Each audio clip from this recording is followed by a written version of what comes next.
Testing. Testing 1, 2, 3. En este programa, tus oídos tienen un asiento reservado. Aquí empieza Mesa de Sonido. Un viaje sonoro desde la primera fila del Teatro CCE Santiago. En cada episodio, este programa de radio inventada rescata los audios en bruto de conversatorios, conciertos y nuestras actividades más emocionantes. Cierra los ojos y prepárate para un viaje auditivo a través de la cultura. Empezamos.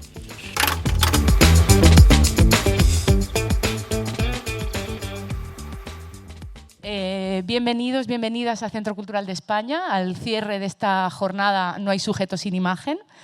Llevamos 3 días aquí en el centro reflexionando sobre las imágenes y la inteligencia artificial. Y voy a empezar agradeciendo, quiero agradecer a Andrea Soto por esta visita que nos hizo a Chile y por aceptar nuestra invitación con tanto entusiasmo y tanto cariño.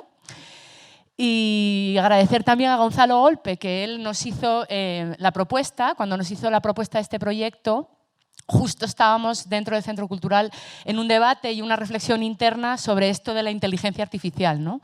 Y de cómo abordar este escenario que nos está arrasando, pasando por encima, ¿no? Y teníamos este debate interno y dijimos, bueno, pues qué mejor, ¿no?, que empezar con un proyecto así de reflexión crítica. Además, el proyecto también nos lo presentó en un momento en el que estábamos empezando a trabajar en una línea en el Centro Cultural sobre qué está pasando con nuestras democracias, ¿no?, que están en un momento crítico. Y por eso, precisamente, este proyecto nos pareció muy interesante y lo acogimos con mucho entusiasmo. Por eso agradezco a Gonzalo. Quiero agradecer también al Núcleo FER, a Martín, a Wolfgang y a Marcos por el apoyo que nos han dado y por esta colaboración que yo creo que no va a ser ya ni la segunda ni la última, ¿no? Y seguiremos colaborando. Y por supuesto al equipo del Centro Cultural, en especial a Rafa y a Rocío y a Héctor, que ahora mismo no los veo, pero que están por ahí. Muchísimas gracias y, por supuesto, a todos y a todas por venir, porque es un viernes a esta hora, pero yo creo que Andrea lo merece. Así que nada, le doy el micro a Gonzalo para que nos cuente un poco y nos presente a Andrea, que creo que no necesita presentación. Gracias, Paula. Yo me voy a añadir a esto. Vamos a hacer una presentación súper breve. Y lo primero, gracias, Paula, gracias al centro, gracias, Rafa, Rocío, Héctor, y gracias sobre todo a vosotros, Núcleo FER, Julián Barón, ponentes, y Felipe Tobar, ponentes del jueves. Entonces, Andrea Soto Calderón, ya lo sabéis, filósofa, profesora de estética y autora probablemente de, bueno, hasta el momento 4 libros, creo, o por lo menos esos son los que yo controlo y subrayo de forma desmedida. Para mí, desde mi punto de vista, en filosofía de la imagen en nuestra lengua, sin lugar a dudas, la voz más sugerente, me gustaría decir positiva, porque siendo combativa creo que es alguien que propone salidas a las cosas y además salidas inesperadas, que es algo que me gusta mucho de ella. Y bueno, quien no se haya acercado a sus libros, yo el otro día lo hablaba con ella, creo que yo empezaría con el de entrevistas al trabajo de las imágenes de Rancière y ella, que me parece un ejercicio precioso. Hacer una entrevista guiada donde ella nos lleva a través del pensamiento de Rancière y lo conecta con el suyo propio, me parece una forma de entrar perfecta. Y además yo creo que también la generosidad intelectual de Andrea también me gustaría destacarla, ¿no? Yo he aprendido muchísimo con ella. Y además es una persona que no se guarda las referencias, sino que las pone y además cita, desde mi punto de vista, con mucho cariño, ¿no?, que creo que es algo importante. Así que, Andrea, estoy emocionado de poder compartir contigo algo y muchísimas gracias a Núcleo FER también. A ver, el sistema va a ser muy claro, muy rápido. Conferencia de Andrea, sostened las preguntas, ¿vale? Hacemos un cambio, 5 minutos para que podáis ir al baño o lo que queráis, y luego hacemos una breve presentación de ponentes y ahí es el momento en el que integramos las preguntas. Entonces, vuestras preguntas de alguna manera, depende porque sois muy preguntonas, por lo menos el jueves pasó, vuestras preguntas son las que van a empezar dinamizando la mesa de debate, ¿vale? Entonces queremos hacer algo fluido. Así que nada, muchas gracias y eso. Nada, te volvemos. Gracias, María.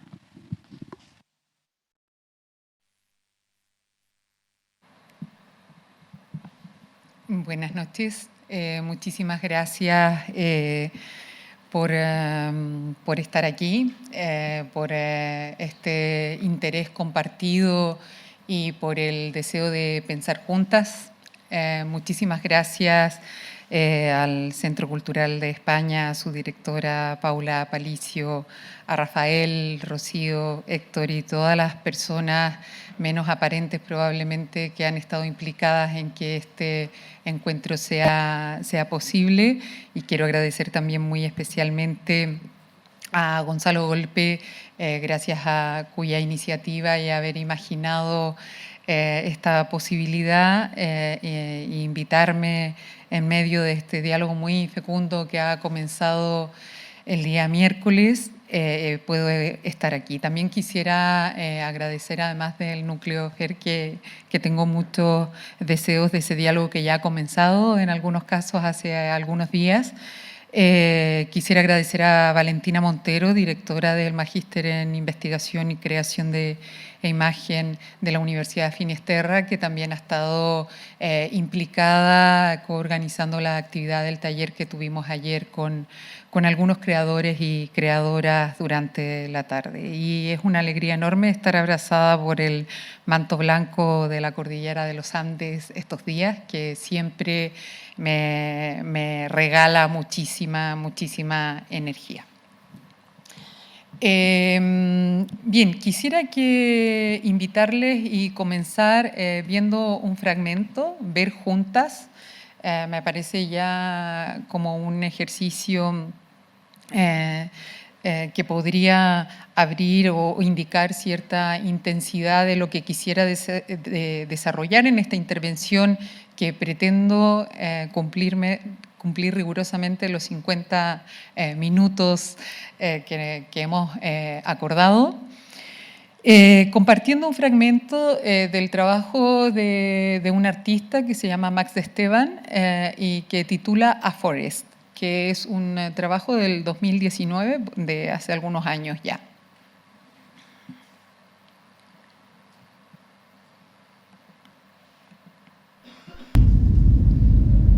¿Podemos apagar esta luz, por favor?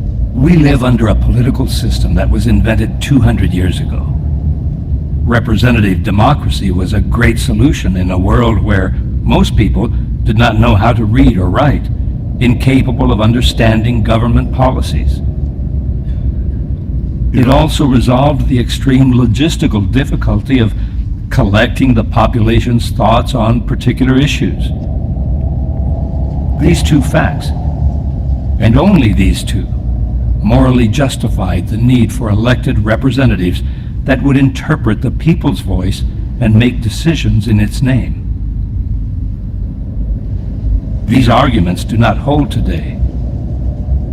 Directly by online polling or indirectly by the power of AI and big data, it's possible to know the people's voice on everything, unmediated and in real time. More and more people reject representative democracy, tainted by professional politicians at the service of the elites. Antiquated, unfair systems, such as the one that has made Trump president while having lost the election by numbers of votes.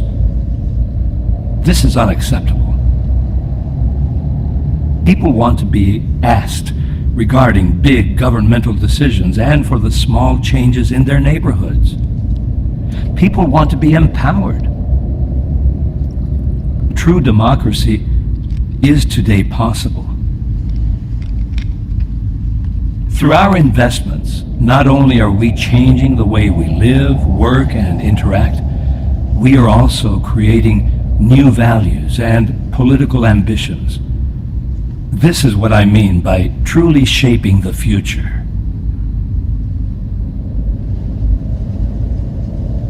There are many challenges ahead. Lots of them. One serious problem is that nobody really knows how advanced algorithms work. This is the first time in history that we humans have built machines that we don't understand. Because deep learning is a black box. It's impossible to follow the logic of a deep neural network and see how a conclusion was reached. This creates significant challenges in critical fields. Just think of medicine or defense. It's problematic to treat an illness or shoot somebody down if nobody is able to understand how the decision was reached. It's unacceptable. This is a serious stumbling block. A potential solution is through... Bueno, yo lo dejo ahí. Se trata de un trabajo que dura aproximadamente 23 minutos, en el que desarrolla una suerte de monólogo del director de una de las principales empresas de capital y riesgo que invierten en inteligencia artificial, y a través de él Max va articulando un paisaje nebuloso, opaco, desde el que piensa, diría, una de las infraestructuras fundamentales de nuestra contemporaneidad.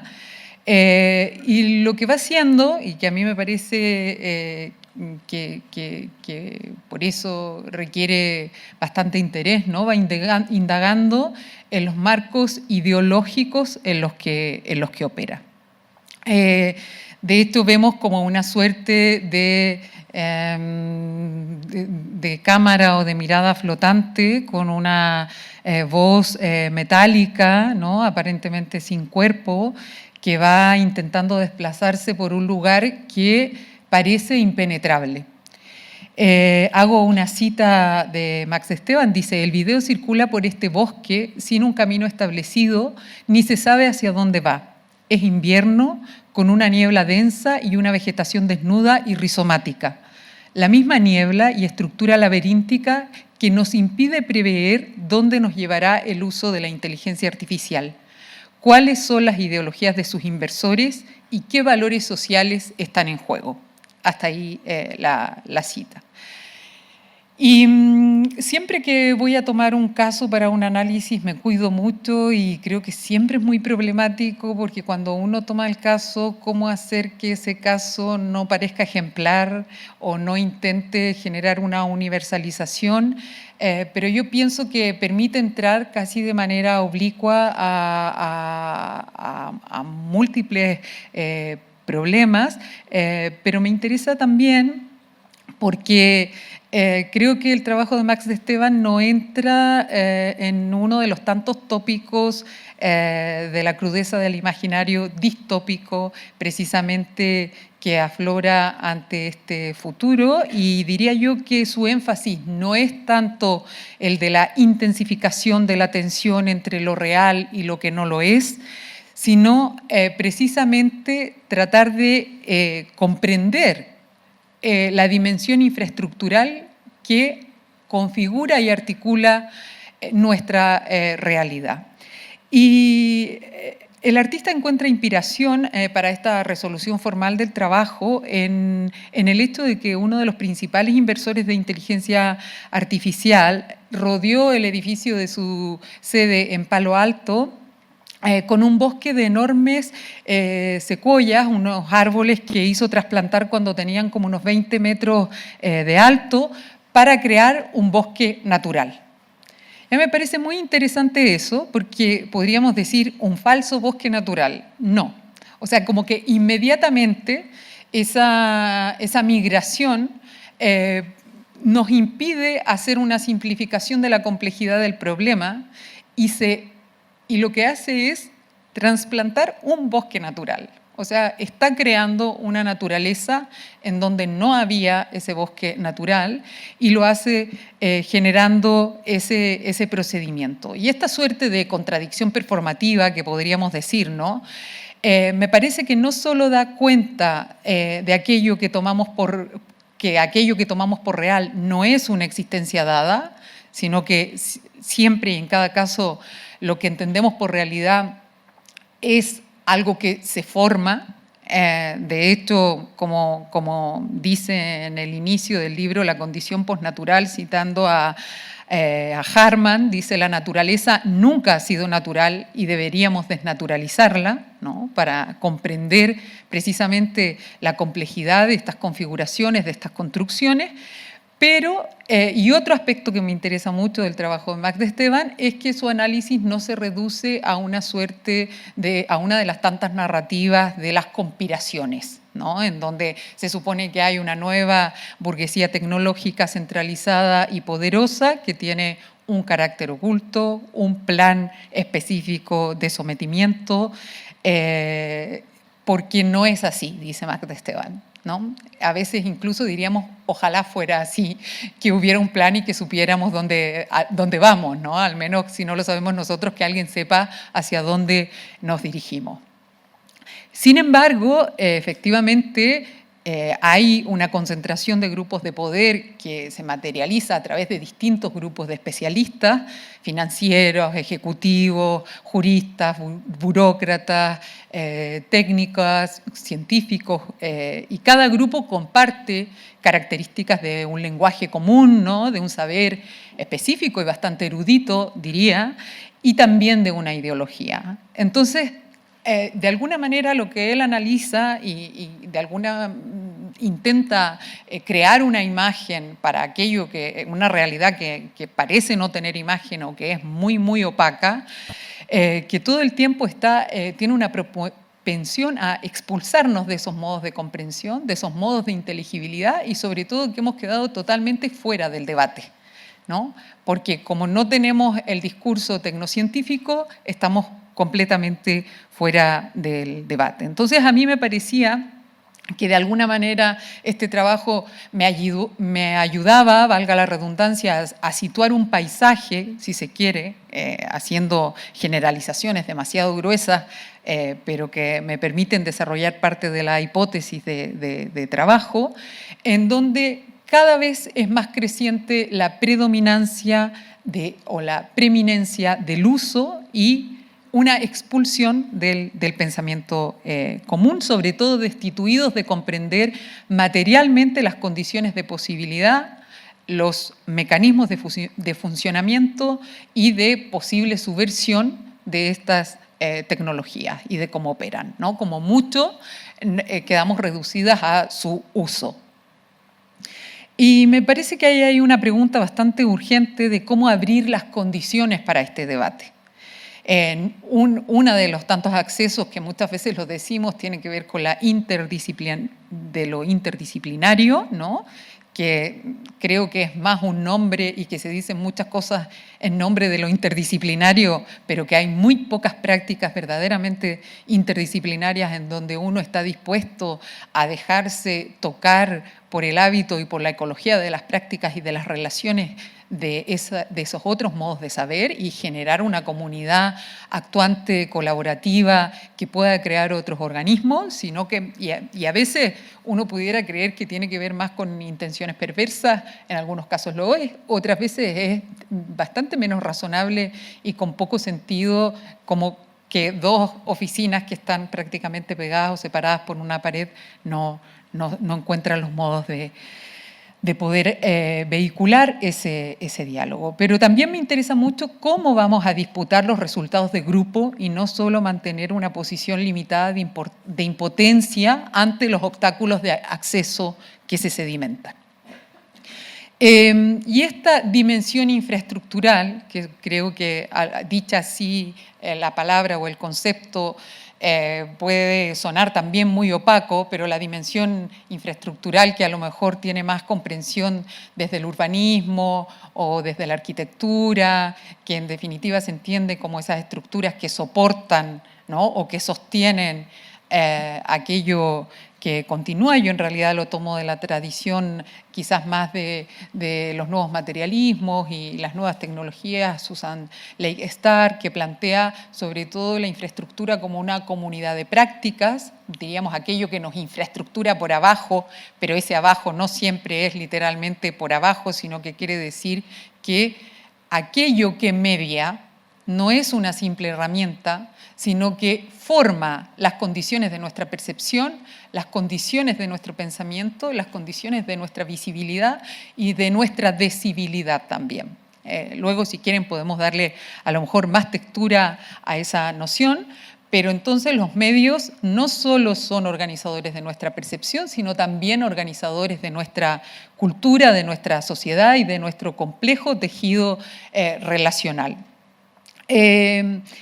Y en este sentido, por eso, bueno, no sé, pensadores como Jussi Parikka, que han de alguna manera formulado un reclamo del giro geográfico y territorial que debieran tener el análisis de los medios, o pensadores como Willem Flusser, para quien la complejidad de lo medial no puede ser solamente entendida en términos de una pretensión de dominio de las tecnologías, ¿no?, o de las estructuras mediales, sino que tendría que ver con tratar de pensar en otros términos las formas de esa relación, porque hay una tendencia alimentada no solo por las narrativas de la industria cultural, de los medios de comunicación, en los cuales cada vez más se alimenta ese miedo, esa cultura del shock, como dice Naomi Klein, ¿no?, de esos aparatos que se van a emancipar y se van a volver en nuestra contra, sobre todo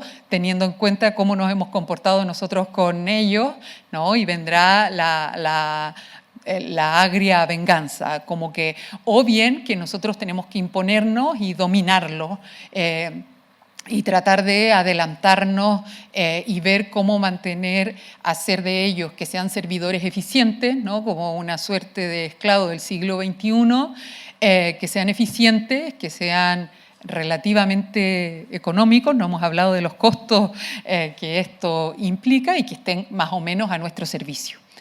Entonces, ¿cómo poder articular la discusión o la reflexión para tratar de abrir este debate que intente desdibujar esa tendencia a esa oposición o a esa tendencia a la polarización en donde están los humanos y están las máquinas, los aparatos o la inteligencia artificial? O se intenta trazar una suerte de competencia individualista con estos modos de existencia, ¿no? ¿Cómo poder entender la realidad cultural de esos modos de existencia técnica, que son, evidentemente, nosotros también tenemos nuestros modos de existencia, en donde el sujeto no es el que se pone en el centro y organiza y comanda como si fuera lo más importante, que se hacen muchas críticas al antropoceno.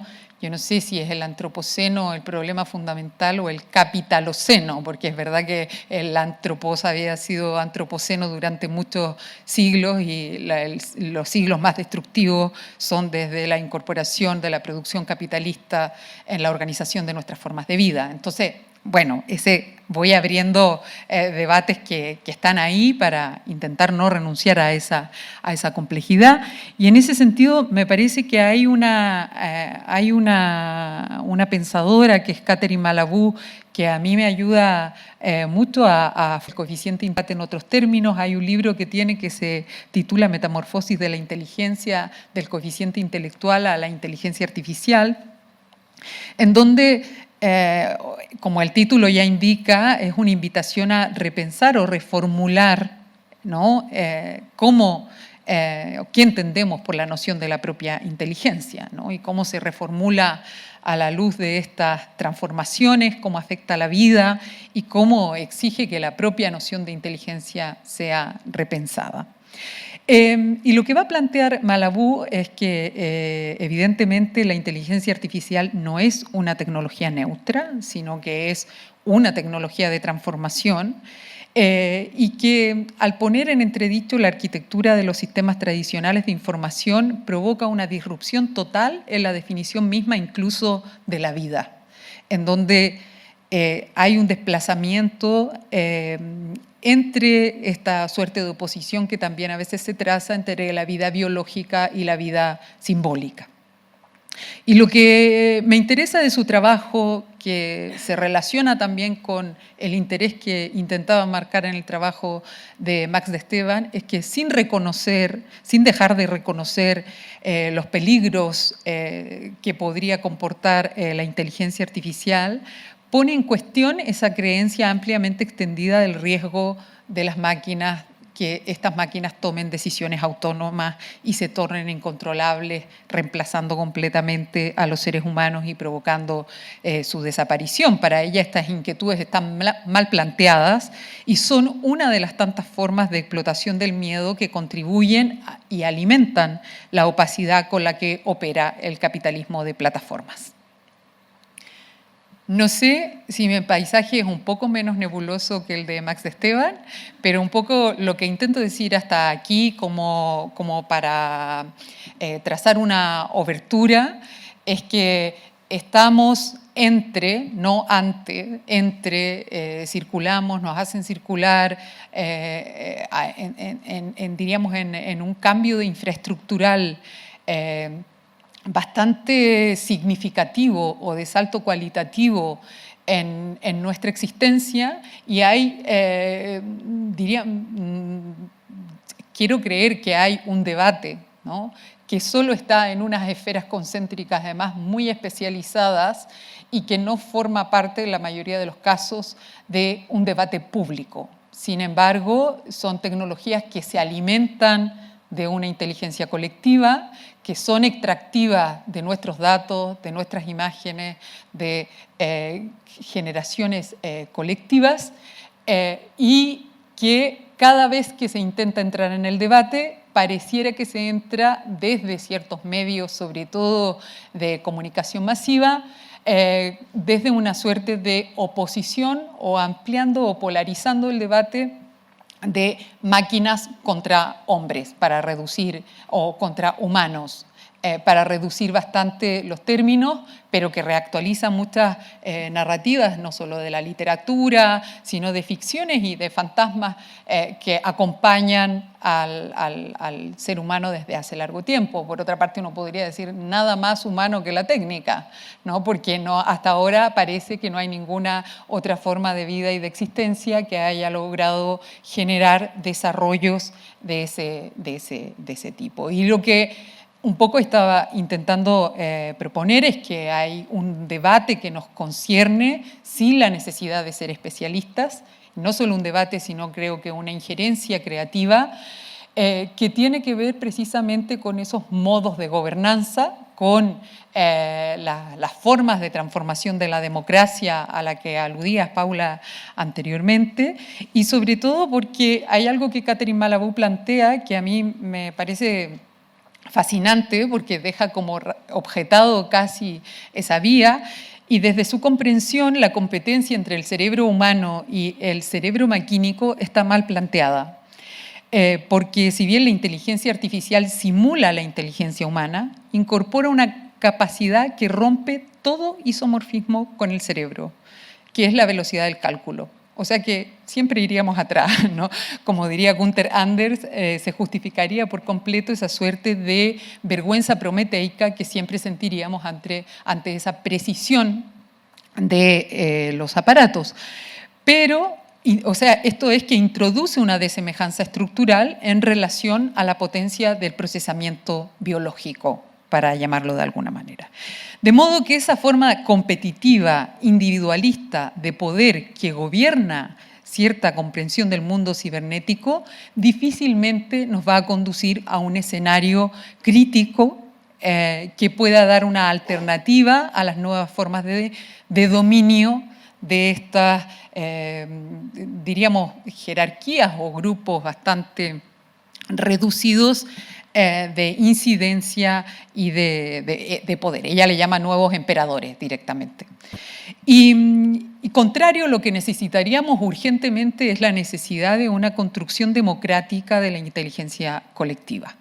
Y me parece esta sabiduría de una comunidad que pueda adaptarse a cambios de mayor escala. Ella se pregunta, hago una cita de este libro que refería anteriormente, dice, ¿cuál de las GAFA, Google, Apple, Facebook, Amazon, de las compañías de robótica, de los laboratorios, está de hecho dispuesto a ceder, a reemplazar la jerarquía piramidal, la competencia, el secreto, en beneficio de una gobernanza colectiva y horizontal. No hay duda, sin embargo, de que la toma de decisiones en común, fundada en la concertación, la ayuda mutua, la ayuda conectada, es la única manera desapasionada y responsable de responder a los desafíos de la tercera gran metamorfosis de la inteligencia. Y aquí hay otra línea que ella desarrolla y que hoy no me dará tiempo a profundizar, pero que creo que a la luz de lo que ha pasado justamente entre ayer y hoy con Microsoft, da cuenta de la fragilidad de esos sistemas que nos parecen incontestables. Y también, en el caso de ella, así como Noemi Klein, se plantean cuáles son las decisiones políticas urgentes que hay que tomar en relación a lo que afecta a la gobernanza con estas nuevas tecnologías. Y lo que de alguna manera podemos plantear es que los desarrollos de la inteligencia artificial están muy controlados, es necesario abrir sus códigos, ¿no?, sus fuentes, y hacer posible una democracia participativa con todos los límites que tiene nuestra democracia actual. Pero cómo de alguna manera, en lo que podemos también aprender de esa infraestructura, podríamos descentralizar los procesos y crear registros compartidos. Y aquí creo que normalmente la tendencia es decir que esos son planteamientos utópicos, y me parece que que son maneras de reducir y de simplificar la problemática. Hay muchas personas desde un planteamiento, como diría Rita Segato, más tópico, trabajando en otro tipo o tratando de pensar y coagular modos de resistencia social ante el total hermetismo de las decisiones operacionales a gran escala que se toma en relación a los algoritmos. Y como decía Mitchell, ¿no?, hay una responsabilidad de crear tecnología y acompañarla políticamente. Y aquí ciertamente a mí me parece, repito, que el camino no es ahondar en esta oposición entre la vida biológica y la vida simbólica, o en el reduccionismo de si la inteligencia artificial es una inteligencia buena o mala, o cuál es la tendencia perversa que podría desarrollar, sobre todo con los últimos trabajos, ¿no?, de los chips sinápticos que hacen mucho más frágil esta posición, sino que lo que acontece tiene que ver con nuevas formas de hibridación entre lo viviente y los aparatos, ¿no?, precisamente porque la innovación radical, diría yo, que introducen estas redes es que producen sus propios parámetros de funcionamiento. Por eso no estamos, como veíamos con Felipe Tovar en el primer día de la jornada, no se trata de una más de los distintos desarrollos o tecnologías anteriores en donde se programa para realizar determinadas funciones, sino que justamente no es solo un ejercicio de programación, sino que estas ecologías, ¿no?, mediales producen sus propios procesos, oscilando, creando estados de estabilización y dando muestras de cierta creatividad. Por tanto, no se puede hablar solo en términos de mera robotización, sino que es necesario crear un nuevo enfoque de inteligencia e imaginación, pero incluso la necesidad de pensar otros modelos de inteligencia. Y aquí ustedes se preguntarán, ¿y qué tiene que ver todo esto con la imagen, ¿no? ¿Y cuál es la relación de lo que estamos planteando, que no hay sujetos sin imágenes? Y aquí es donde a mí me parece que una de las... quizás hay un punto que tiene de obviedad y de tan obvio obtura tanto nuestro sentido común que no es posible generar oberturas. Pero si queremos pensar otros modos de gobernanza, es necesario generar otros regímenes imaginarios, otras consistencias imaginarias. Cuando digo consistencia imaginaria, no me refiero a algo que está fuera de la realidad. Nuestras consistencias imaginarias generan realidad. Nosotros nos movemos, amamos, deseamos, pagamos, nos endeudamos a partir de creencias y de consistencias imaginarias, de algo que es cuando uno dice, es que no lo veo, ¿no? Cuando dice no lo veo, lo que quiere decir es no tengo la consistencia imaginaria, ¿no? Ahora mismo uno puede decir, es que no lo veo, Andrea. ¿Cómo es que vamos a crear la consistencia imaginaria para poder alterar estos regímenes de lo visible, estas infraestructuras que se imponen como hegemónicas? Y alterar un régimen imaginario es probablemente uno de los desafíos más importantes que tiene todo proceso de transformación. A veces ni siquiera las evidencias científicas bastan para transformar los regímenes imaginarios, ¿no? Cuando muchas veces en la mayoría de los discursos de la transformación social se insiste mucho en decir que necesitamos conocer, tener conciencia, como si la conciencia fuera suficiente para transformar una situación. Benjamin decía, los oprimidos tienen la conciencia empírica correcta. El problema no es de conciencia. Nadie mejor que una persona oprimida sabe cuáles son las condiciones que la oprimen. Hay miles de cuestiones que no sabemos siempre, evidentemente. Pero la mayoría de nosotras probablemente tiene mucha conciencia de su situación. La cosa es tener las condiciones materiales, generar las condiciones materiales para poder crear esos procesos de transformación, por una cuestión tan evidente como que no hay transformación sin proceso. Y en ese proceso, la incidencia de los regímenes imaginarios es muy, muy alta y muchas veces cuando hablamos o pensamos en problemáticas incluso políticas, se habla de tomar el discurso, tomar la palabra, tomar los espacios, ocupar los espacios, pero muy pocas veces se habla de ocupar la imagen, ¿no? Ocupar en el sentido de transformar, de desplazar una escena de apariencia, desplazar una consistencia imaginaria para poder introducir otra. Y en ese sentido me parece muy importante pensar que no basta la interrupción de la revuelta, hay que poder generar la consistencia imaginaria de aquella realidad que está por venir, que es imposible imaginar. Entonces, cuando hablo de consistencia imaginaria o de imaginación, para mí una consistencia imaginaria no es así como una suerte de fantasía flotante que se aleja de la realidad y nos permite solo ensoñarla. Para mí imaginar es introducir en el mundo una posibilidad. No es lo contrario de la realidad. Introducir en el mundo una posibilidad, y por eso me parece tan potente esa afirmación que hacía Bachelard cuando decía que la imaginación no es, como sostiene la etimología de la palabra, crear imágenes de la realidad, sino que es aquella que canta la realidad, que canta la realidad. Lo que necesitamos es cantar esa realidad que ahora no podemos vislumbrar ni siquiera en su reflejo. Y en ese sentido me parece que es necesario articular imágenes críticas que confronten los sistemas de creencias que se imponen como únicos de esta cultura del metraje, la cultura modelada y que parecen incontestables, y que puedan enriquecer el movimiento de las formas de esta aplastante homogeneidad que se nos presenta como única, que luego la vida es muy rica, sino que hay como unas pocas imágenes que se repiten insistentemente y pareciera que la vida y toda la realidad fuera eso, pero no es así, ¿no? Sino figuras, casos, situaciones que se articulen desde una micropolítica situada y sobre todo, diría yo, quizás el mayor desafío es fisurar la consistencia imaginaria de que hay que estar pensando en la relación de los cálculos y los efectos y estar demasiado pendiente de las relaciones de poder, sino que todo proceso de transformación crea sus formas sensibles.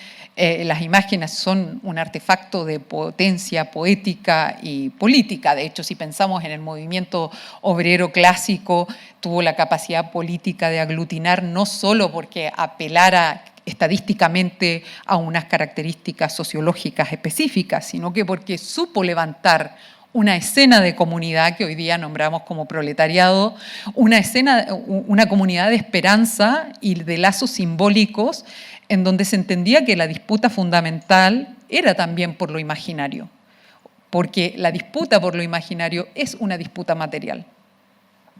Por tanto, Me parece que un imaginario incluso político no es solo una presentación de exposición de ideas de algo que existe, sino que los relatos y las imágenes por la comunidad que queremos siempre están atravesados por batallas afectivas y sensibles. Y por eso la cuestión que está en juego en todo este proceso de transformación es nuestra capacidad para levantar otras apariencias. Y esa capacidad a veces ocurrirá probablemente en complicidad, explorando aquello para lo que el medio no ha sido organizado en una función dirigente, y otras estar allí donde no se nos espera. Y la pragmática de las imágenes nos muestra a menudo que en el régimen capitalista, ¿no?, es muy difícil, en vez de sostener, en vez de que las imágenes generen un vínculo y puedan sostener a los sujetos en una relación con los demás, tienden a destituirlo, ¿no? Las imágenes hoy día sobre todo ocupan el lugar de conducir todas nuestras formas de deseo a objetos de consumo. Pero esta es una de las razones una de las tantas razones por las cuales las imágenes nos preocupan, y para quien conozca algo de mi trabajo sabe que yo me he posicionado, insisto en ello, en que una crítica a las imágenes, una crítica a la cultura visual en los términos de los regímenes hegemónicos no puede ser contra las imágenes, sino desde las imágenes, y pensando cuáles son esas imágenes que abren un espacio crítico, un espacio potencial que no ha sido territorializado. Esta palabra que decía Deleuze es tan difícil de pronunciar. La desterritorialización es la que es más difícil. Y se ha insistido mucho en afirmar que no hay cuerpo sin inscripción que lo narre, ¿no? Que el sujeto, básicamente, como decía Simone de Beauvoir en relación a la mujer, que la mujer no nace, la mujer se hace, el sujeto no nace sujeto, sino que se hace en los procesos de subjetivación. Y se ha insistido mucho en la importancia de la escritura, de la narración en esos procesos de subjetivación. Sin embargo, se ha prestado quizás muy poca atención a la función que las imágenes han ocupado en esa configuración. Y ahí me parece que Marie-José Monsaïn hace una contribución muy importante en ese sentido. Hay una entrevista que es de la cual tomamos ese sintagma como nombre que articula las jornadas y también parte del título de esta conferencia, que es una entrevista que se titula Image, Sujet y Pouvoir, en donde ella sostiene que no hay sujetos sin imágenes, ¿no? Que cada cual se constituye a sí mismo a través de las imágenes que tiene de sí, pero sobre todo como hay una cierta estructura o relación matricial gracias a la cual nuestra propia subjetividad, tanto individual como colectiva, se forma.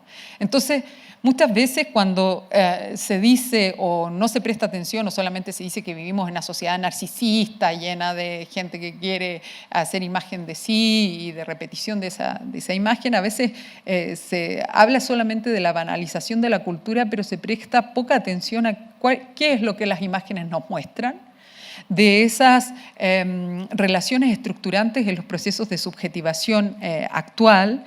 Y también nos permite pensar cómo nunca habíamos estado tan expuestos a las imágenes y al tiempo que sus infraestructuras habían sido tan opacas. Entonces, si queremos pensar en estos modos de gobernanza de los cuales nos destituyen o introducen la posibilidad de tener estos nuevos medios de creación de imágenes, como sería el caso de la inteligencia artificial, y pensar en los mecanismos, ¿no?, de los regímenes visuales que se están gestando, hay un desafío de contestar estas tendencias que quizás no se han tomado demasiado en serio, permítanme la expresión, al lugar que tienen las imágenes en los procesos de articulación individual y colectiva, y también la importancia de desarrollar funciones curativas de las imágenes. Por eso le preguntaba yo el primer día a Felipe Tovar, el primer día de la jornada, si existen imágenes que sean más difíciles de codificar, por ejemplo, dentro de los entrenamientos de una inteligencia artificial. Y yo le proponía el ejemplo, no sé si Felipe está aquí, no veo mucho con la luz, pero de las imágenes poéticas, y me me impresionó y me maravilló al mismo tiempo, porque él me dice, no sé lo que son las imágenes poéticas, pero para mí creo que, no sé si le parafraseo bien, decía, una imagen es aquello que es susceptible de ser representado en píxeles. Y yo me quedé muy impactada y no dejo de darle vueltas a esa respuesta, ¿no? Porque yo, que me he resistido mucho a la pregunta de qué son las imágenes, de pronto me ha vuelto a formular la pregunta de, ¿podemos decir que eso es una imagen? Algo que es susceptible de ser representado en píxeles. ¿Qué entendemos por imágenes? ¿Cómo urge entonces dejar de hablar de imágenes como si todos los tipos de imágenes fueran lo mismo, como no es lo mismo hablar de palabras y hablar de poesía o de literatura o de filosofía? Y también porque pienso que hay algo muy interesante, y la respuesta técnica muy clara que él daba era que mi interpretación es que sí, que hay imágenes que son más difíciles o más resistentes a esa codificación y decodificación, porque él decía que cuando entran imágenes muy singulares al sistema o al Big Data, entonces en todos los campos de relaciones que se forman es como que quedan en un margen, ¿no? Porque no constituyen un campo como para poder generar una representación. Y eso, que a alguien le podría parecer, y que es muy problemático porque hay nuevas camadas de borrado y nuevas camadas de repartos de las imágenes y repartos de la representación, de cómo se aparece. Ahora voy a ir al caso que analiza Ito Steyer con lo de las imágenes promedio. A mí me parece una potencia aquella opacidad o aquello que queda como resto, que no puede formularse como campo de generación, no sé si podemos hablar de creación, de generación de otras imágenes, y pienso que hay una potencia inmensa, ¿no? La cuestión sería cómo multiplicar esa singularidad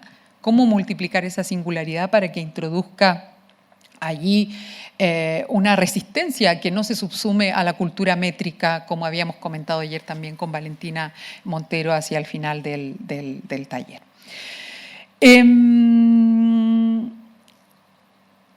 Y de esto, también ahí me parecía muy interesante la idea que hay de aprendizaje profundo.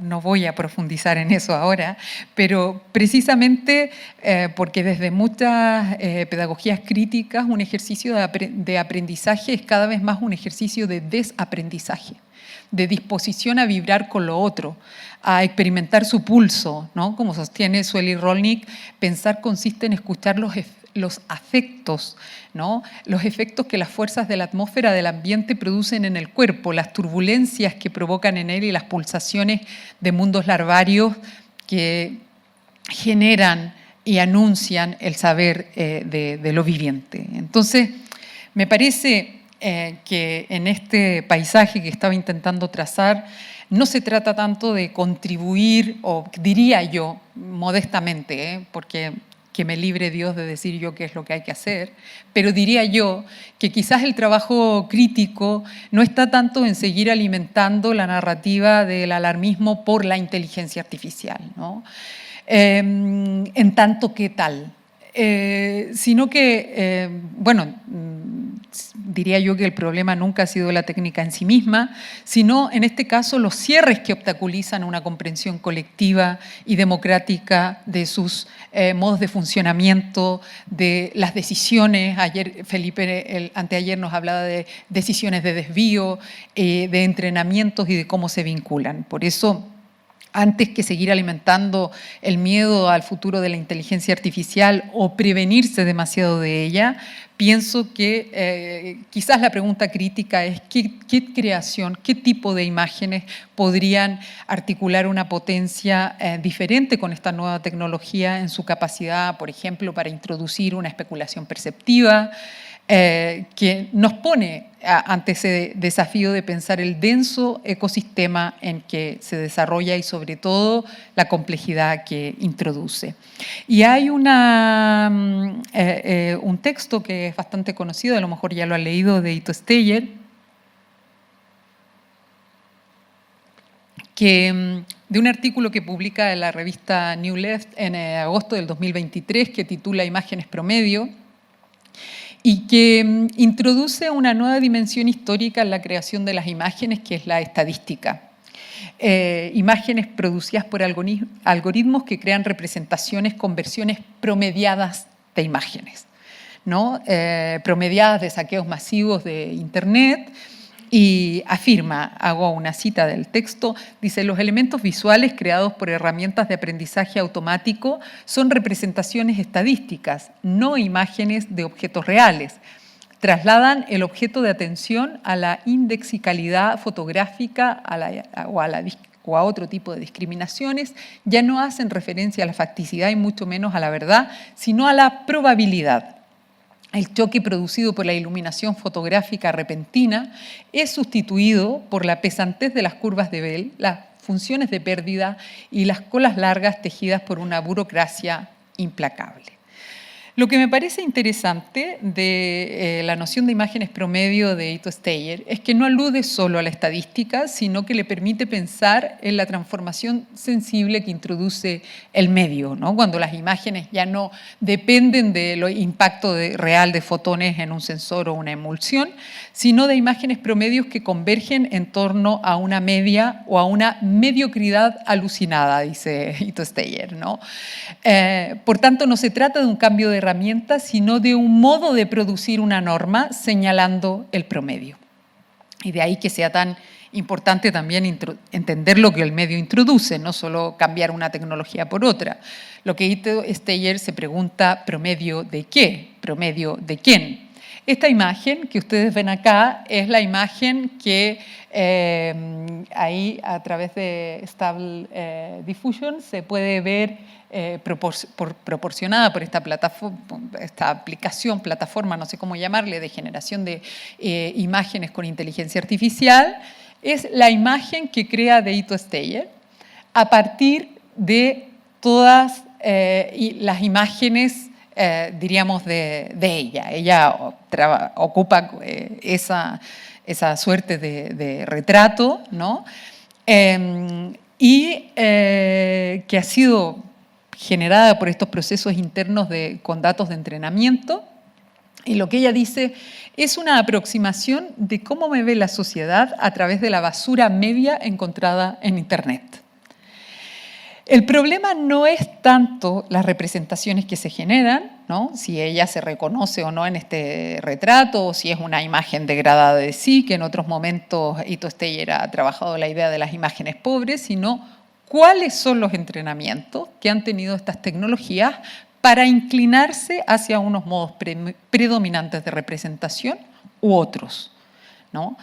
Podríamos pensar que la historia de la representación está marcada por esta lógica. De hecho, no todas tenemos el derecho a ocupar las mismas imágenes ni la misma dignidad en las historias que demarcan los repartos políticos, territoriales, raciales, sociales. Pero cuando los procesos de automatización se liberan y la producción es una fabricación al por mayor, los conflictos de las políticas de las imágenes se intensifican. Y las imágenes promedio distan mucho de ser alucinaciones aleatorias, dice Ito Steyer, sino que son productos predecibles del populismo de datos. Captan patrones sociales latentes que codifican significados opuestos en forma de coordenadas de vectores. Visualizan actitudes sociales existentes que alinean lo común con el estatus de clase baja, con la mediocridad y con la conducta despreciable. De hecho, ayer en el taller veíamos algunos de los ejercicios, ¿no? Cuando uno dice, uno eran niños latinoamericanos, ¿no? Eran niños pobres, racializados y con cara triste, ¿no? Y los niños europeos eran blanquitos, recién salidos de la peluquería y como incluso mirando hacia otro horizonte, hacia arriba, ¿no? Estos niños latinoamericanos, según esa representación, era una mirada así hacia abajo, con la cabeza agacha y contribuyendo, ¿no? Digo, esa forma de representación y esos estereotipos no son algo que la inteligencia artificial introduce, creo que es preexistente, Pero justamente esa mediocridad que genera la media es lo que le interesa a Ito Steyer en este caso mencionar. Pero para ir acabando, me parece que la acción política y la creación artística, pero quisiera ampliarlo, ¿no? Porque a mí no me interesa solo la creación artística, sino la creación de imágenes en un sentido bastante amplio, pasa también por el poder de las ficciones, ¿no? Que inventa un nombre, un personaje colectivo que no aparece en las cuentas del poder y que las desafía, nombre, personaje, que no expresa ni refleja un sujeto previo. Y es también la creación de nuevos espacios de subjetivación, de transformación de lenguajes, de percepciones, comportamientos. Y por tanto a mí me parece que la pregunta por qué lugar pueden tener las imágenes en esta necesaria revuelta de los imaginarios, de las percepciones y que articulen modos de acción, tiene que ver también con operaciones que reconfiguren un campo de la sensibilidad. Por eso hay un trabajo que consiste, si se quiere, en destruir ciertos marcos de cuando se percibe un determinado orden como inobjetable, pero también cómo poder habilitar o articular otros espacios y tiempo, porque la mayoría de los marcos de orden y de disciplinamiento son sobre todo marcos de uso del espacio y del tiempo. Y en este sentido, pienso que Marie-José Monsaïn tiene un trabajo muy interesante donde ella dice que hay muchos vínculos que son articulados a partir de las imágenes, ¿no? No sé, no hay que ser especialista en psicoanálisis, yo creo que incluso en el colegio nos enseñan, no sé si ya se enseña, yo hace varios años que salí del colegio en realidad, pero el conocido estadio del espejo de Lacan, que me perdone si hay un psicoanalista o una psicoanalista en la sala, pero reducido al máximo sería ese momento en que las criaturas, los infantes, ¿no? Empiezan a dejar de entender, creen al principio, se supone que son como la extensión de la persona que los cuida, ya sea la figura materna, paterna o su cuidador, ¿no? Como que son la extensión incluso de su juguete, y que hay en un momento cuando se ven en el espejo que es como que se empieza a formar o a crear el yo, ¿no? Como una separación, decir, mira, yo no soy lo mismo que el otro, y empieza a acontecer, y esa primera protoformación del sujeto, si se quiere, acontece por la imagen, gracias a la imagen. Entonces a Marie-José Monsaïn le interesa estirar el argumento y pensar cómo incluso, sin patologizar en este caso los procesos de transformación social y cultural, cómo incluso en ciertas, diríamos como problemáticas de vínculo, en casos de afasia, de autismo, ese vínculo se intenta componer por la imagen. Entonces, preguntarnos si hay algo de, incluso en las heridas sensibles que nuestras comunidades tienen, en nuestras comunidades dañadas, sensibles, heridas sensibles, sociales y políticas, comenzar por ciertas imágenes, y las imágenes podrían articular otros modos de existencia, ¿no? Otras historias posibles que nacerán. Es verdad que mientras mayor probabilidad de realización, también corren el riesgo de no realizarse. Y yo quería compartir 3 casos menores, no ejemplares, no paradigmáticos, sino que cuentan caso por caso, y que seguramente a ustedes se les ocurre, conocen o imaginan unos que son mucho más apropiados para lo que estoy tratando de esbozar, pero que tiene que ver con lo que a mí me parece que es el mayor desafío crítico hoy. No tiene que ver tanto con ese poder de la crítica en clave de juicio o de denuncia, sino que no cesa de alimentar los modos de la oclusión, sino pensar en la necesaria capacidad de imaginar esas formas de vida que resisten a esos órdenes que se les imponen, y que no entienden a lo mejor tanto la resistencia como una batalla frente a frente, sino esos modos de resistencia residual basados en micropolíticas que multiplican sus espacios. Ha salido este número de la revista Concreta que se puede conseguir de manera digital también, que se titula La composición activa de la presencia, y creo que ahí es un número completo dedicado a tratar de pensar cómo ampliar los posibles, ¿no? Si los probables ya los conocemos, nunca había sido tan probable en la historia de la humanidad la posibilidad de nuestra extinción. Nunca había sido tan probable cada hora de estas que pasan, ¿no? Se incrementa la reducción de la biodiversidad, etcétera, el calentamiento global, etcétera, etcétera. No es que no necesitamos saber esos índices de probabilidad, pero la pregunta urgente quizás es cómo abrir los posibles, cómo podemos articular otra posibilidad y cuáles son las condiciones materiales para hacerlo. Y a mí me parece que este número hace ese esfuerzo, es un trabajo crítico en ese sentido, de presentar diálogos, casos, prácticas menores que están horadando en poder articular una posibilidad. Y quería brevemente mencionar tres casos. El primero es de Possible Bodies, de Jara Rocha y Femke Snelting, que si bien no trabajan directamente en torno a la inteligencia artificial, son casos que de hecho empezaron a trabajar en el 2015, se interesan sobre todo en la volumetría 3D, no solo en su estética, sus renders y toda la cultura que aglutina una serie de urgencias políticas también en torno a los regímenes contemporáneos de la volumetría de los cuerpos y los aspectos que están interseccionando. Y lo que les interesa en este trabajo es justamente pensar cuáles son esos cuerpos posibles, esos cuerpos que no tienen espacio, no diré de visibilidad, porque seguramente si no hemos encontrado antes, me han oído decir esto, porque casi que lo repito como un mantra, pero la visibilidad en sí misma no produce agencia.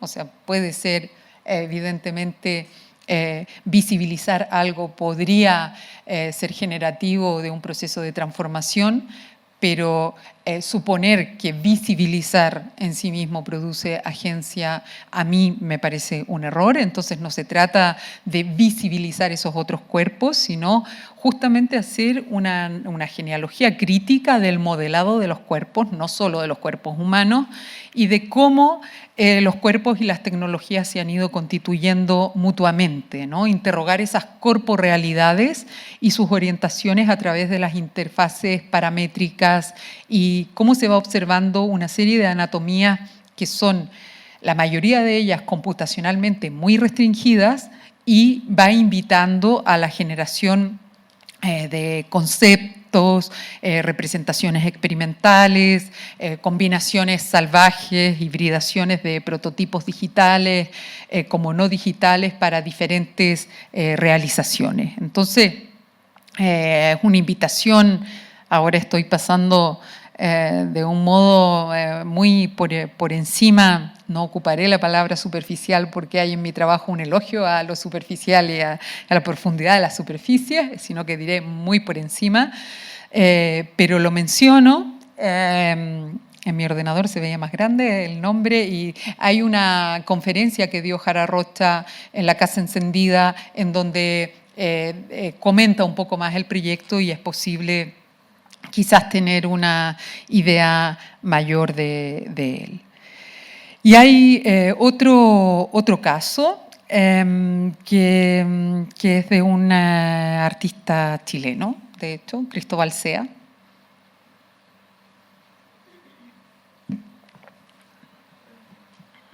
que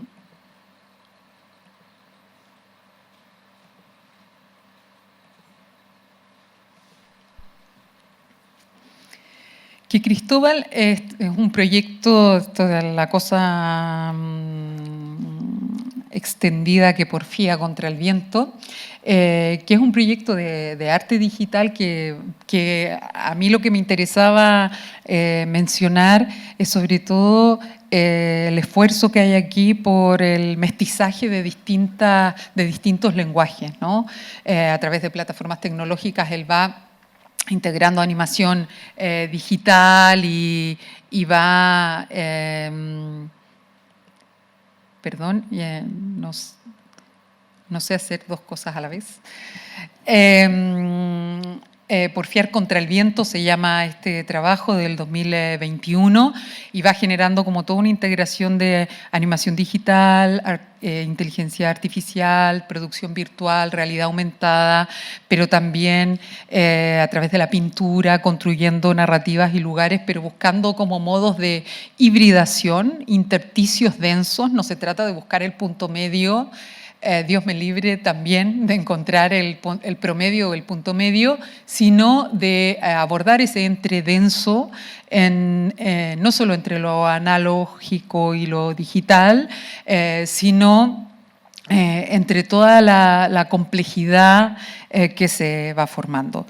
Y por último, quería mencionar este caso del trabajo de Romy Morrison, que precisamente hay un desarrollo amplio en la revista Concreta que antes mencionaba, que desde patrones textiles, microcontroladores, sonidos, vídeo, base de datos, va creando algo que a mí me interesa mucho, que es una serie de lo que denomina rituales fugitivos, no rituales de fuga, rituales fugitivos, en donde precisamente está tratando de pensar en cómo redefinir los modos de habitar significados de colectividad, de lucha, de gobernanza, de atención, de encuentro, de procesos de participación, pero preguntándose cómo ubicarse en esta suerte de naturaleza disparatada de las infraestructuras de datificación o cómo poder resistir, ¿no?, a estas culturas de la métrica, como señalan Jara Rocha y Nicolás Malvé. Pero también porque, diríamos, en estos tres casos lo que yo veo son pequeños gestos que van, si se quiere, en una dirección distinta a esa supremacía de los monocultivos de las infraestructuras y cómo ejercitar solidaridades elásticas y creativas, tratando también de trazar como otras estrategias de codificación para el apoyo mutuo frente a esta computación racista de la postilustración, configurando en este caso una computación negra fugitiva.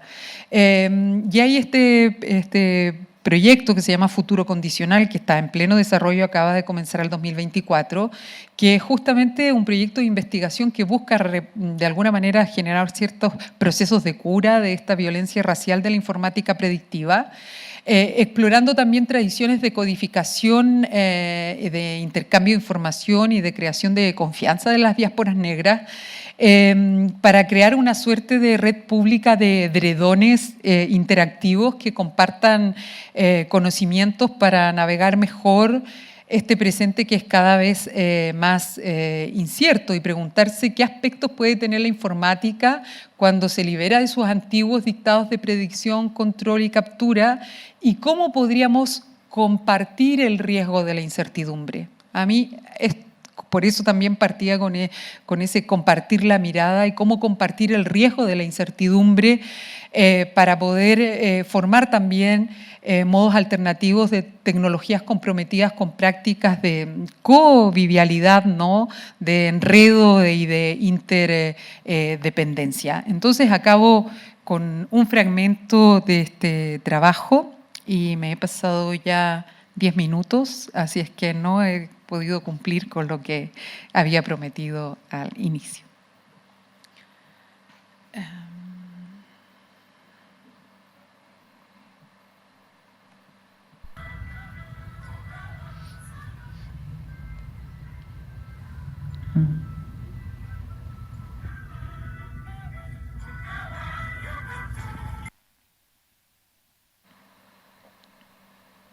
Bueno, Acá está la web en donde ustedes pueden ver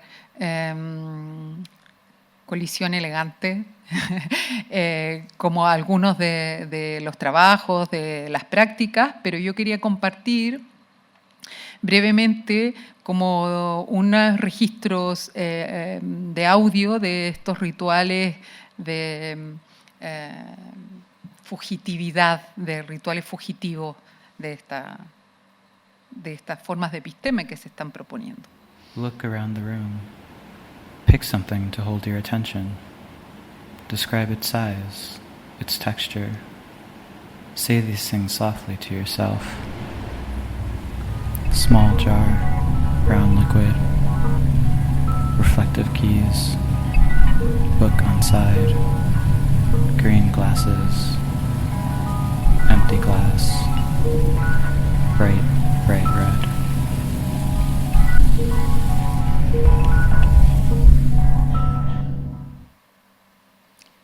Hay varios de estos rituales que me interesan mucho, cómo van articulándose a partir de lo sonoro y cómo van ahí trazando alimentando imágenes, como diría Victoria Camps, ¿no? de esa, quizás de escuchar las imágenes también y desubicarlas de su único sentido aparentemente condenado a la vista. When we carve out the time and physical space to pay homage to an aspect of life, we are... Bueno, hay un audio que siempre se me resiste, que era con el que quería acabar, pero es de una musicalidad que tendremos que imaginar, maravillosa, justamente a partir de todos estos, de todo lo que, de toda esa tradición, de esa cultura y cómo se está organizando, pero en esta trama, ahí está la referencia en esa trama afectiva mayor. Y que en el caso aquí, el modo de presentación formal es que en esta suerte de, ¿cómo se llama?, abanico, hechos con papeles, donde están esos audios que uno es el que nosotros oímos y que es la manera en que uno puede tener experiencia hacer experiencia con el trabajo, pero que son distintos modos de costura a partir de esas formulaciones imaginarias. Muchas gracias.